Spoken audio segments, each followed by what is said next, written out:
Paulinis Sardia, une enseignante de la première année du primaire, affirme que le tremblement de terre qui a détruit cette école privée de Port-au-Prince continue de la hanter. Heureusement, dit-elle, il est survenu alors qu'aucun des élèves n'était en classe et cette école de fortune a vite été reconstruite.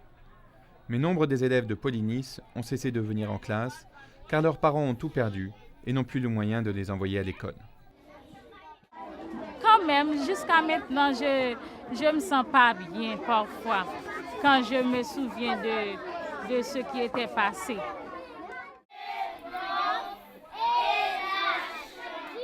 Ce qui lui donne du réconfort, dit-elle, c'est qu'une année après, les enfants sont de retour grâce au programme d'éducation qui a pris en charge les frais de scolarité, ainsi que d'autres besoins éducatifs, y compris les fournitures scolaires et les repas.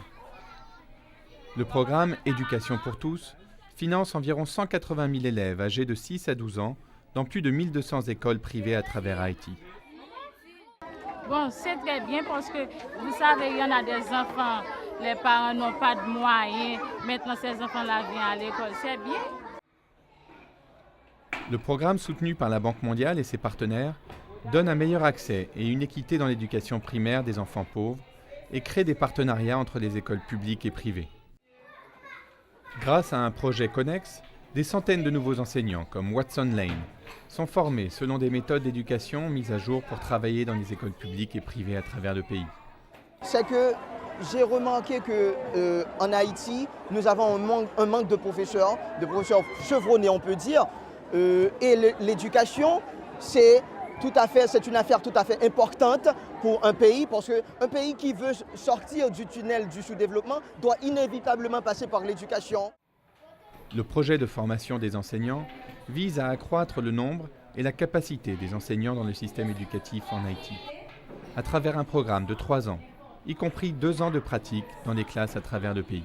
Et c'est gratuit, mais après chaque session de formation, on organise des tests formatifs, on organise des tests, et ces tests-là donnent lieu à un groupe d'étudiants qui ont la possibilité de continuer avec la formation et d'autres qui ne peuvent pas y continuer parce qu'on cherche la compétence chez les étudiants. Ghislaine Paul, âgée de 22 ans, enseignante stagiaire, fait son stage pratique dans cette école privée. Elle affirme que travailler avec de vrais enseignants lui a permis d'acquérir de l'expérience qui lui manquait. Cette formation m'a vraiment aidé parce que je ne savais rien comment pour enseigner les enfants. Elle dit qu'elle envisage de passer ses examens en fin janvier et qu'elle veut enseigner dans des écoles publiques où elle estime que le besoin est bien plus grand.